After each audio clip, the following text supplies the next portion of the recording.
से बोलेंगे आपको।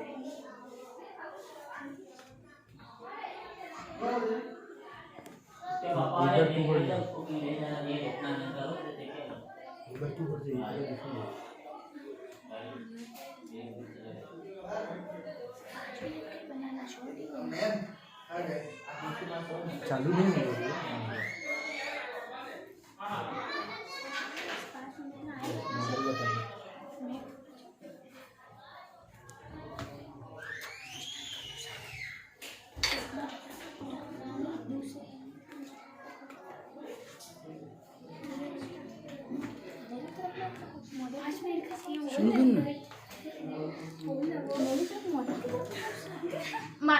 माँ शारदे को नमन। मान्यवर, मैं विज्ञान मेले में अपने पादर्श के माध्यम से राष्ट्र व जीवन के निरंतर विकास हेतु विज्ञान व प्रौद्योगिकी का योगदान तथा गणित जैसे जटिल विषयों को शैक्षिक खेल के द्वारा किस प्रकार से सरलता से अध्ययन किया जा सकता है, इसको अपने विचारों से प्रस्तुत करना चाहती हूँ।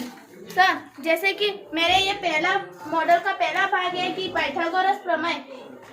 सर, इसमें पाइथागोरस प्रमेय है हमारी कर्ण स्क्वायर बराबर आधार स्क्वायर प्लस लंब स्क्वायर। सर, इसमें हमारे जो पाइथागोरस प्रमेय है उसमें जो एक समकोण त्रिभुज होता है उसमें जो उसका कर्ण स्क्वायर जो होता है उसकी जो अन्य भुजाएं होती है आधार और लंब उसके वर्ग के योग के बराबर होता है। सर, इसमें बताया गया है कि जैसे कि यहाँ मैं अगर बेस लेती हूँ एग्जाम्पल के तौर पे 3 अगर मैं बेस लूँ और उसकी हाइट अगर मैं 4 लूँ तो सर यहाँ हमें 5 प्राप्त होगा। सर, अगर यहाँ इस पर मॉडल में अगर हम बेस और हाइट लें तो हमें कर्ण प्राप्त होगा, कर्ण और बेस ले तो हमें हाइट प्राप्त होगी। इस प्रकार अगर मैं एग्जाम्पल के तौर पे अगर यहाँ पे जो बेस है वो 12 लेती हूँ और इसकी हाइट है वो अगर 10 लेती हूँ तो सर इसका कर्ण हमें 16 प्राप्त होगा।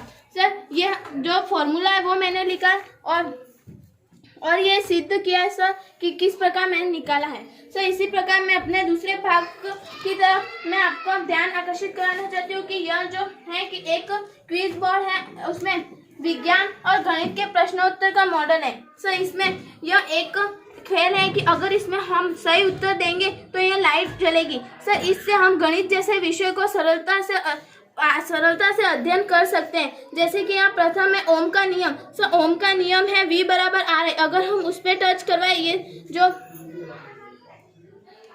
V बराबर R है तो सर आप देख सकते हाँ सर देख सकते हैं ये V बराबर RI पे टच कराया तो ये लाइट लगी। इसी प्रकार दूसरा क्वेश्चन है विज्ञान दिवस। तो सर विज्ञान दिवस 8 फरवरी को मनाया जाता है। तो सर देखिए इस पे क्लिक किया तो 28 फरवरी तो सर ये लाइट ये लगती है। और इसी प्रकार ये दूसरे एग्जाम्पल है अगर मैं जल का अणुसूत्र तो जल का अणुसूत्र H2O होता है तो सर ये H2O पे ये टच करवाती हूँ तो सर ये लाइट लगती है, मतलब ये सही उत्तर है। सर, इसी प्रकार हम यह शैक्षिक खेल से गणित जैसे विषय को सरलता से अध्ययन कर सकते हैं। सर, इसी प्रकार यह एक क्विज बोर्ड दूसरा है जो साइन कॉस का है जिसपे अगर हमें साइन कॉस सर अगर इसमें अगर ये साइन थीटा का जो हमारा जो फॉर्मूला है अगर उस पर हम टच करवाए तो इधर भी इसी प्रकार लाइट लगेगी। सर, इस बोर्ड से भी हम गणित जैसे विषय को सरलता से अध्ययन कर सकते हैं। सर, इसी प्रकार मैं आपका ध्यान इस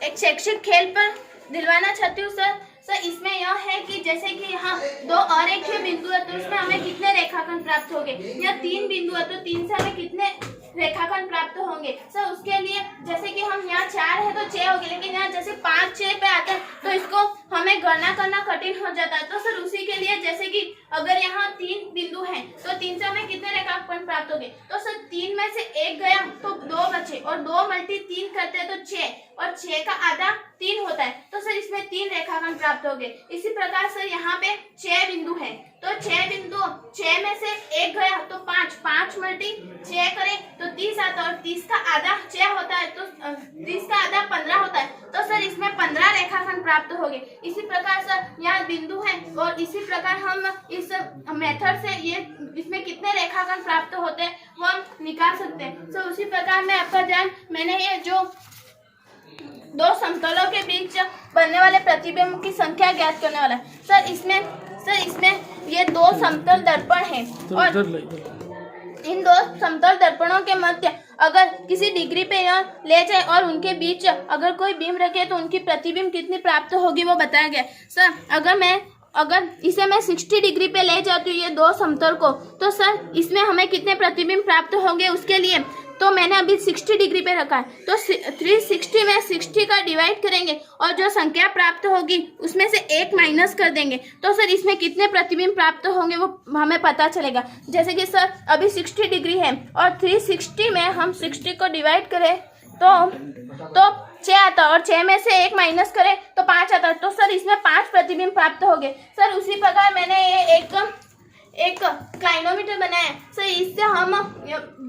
इससे हम यह पता लगा सकते हैं कि अगर कोई हाइट वाला है तो उसके अगर जैसे कि कोई पेड़ है कोई बिल्डिंग है तो उसकी कितनी हाइट है वो पता लगा सकते हैं। सर उसके लिए मैंने ये क्लाइनोमीटर बनाया है। सर इससे देखने पर यहाँ से अगर हम यहाँ से देखें और यहाँ से उसे देखें उस टॉप पे देखने पर यहाँ जो एंगल प्राप्त होगा उससे हम कर सकते हैं। जैसे कि मुझे यहाँ 30 डिग्री प्राप्त हुआ तो tan 30 का जो फॉर्मूला होता है 1/√3 होता है, तो और tan 30 बराबर आधार बटा कर्ण होता है। तो सर उससे हम इस फॉर्मूले से उसकी हाइट ज्ञात कर सकते हैं। धन्यवाद सर। थैंक यू हाथ जोड़ दे बस।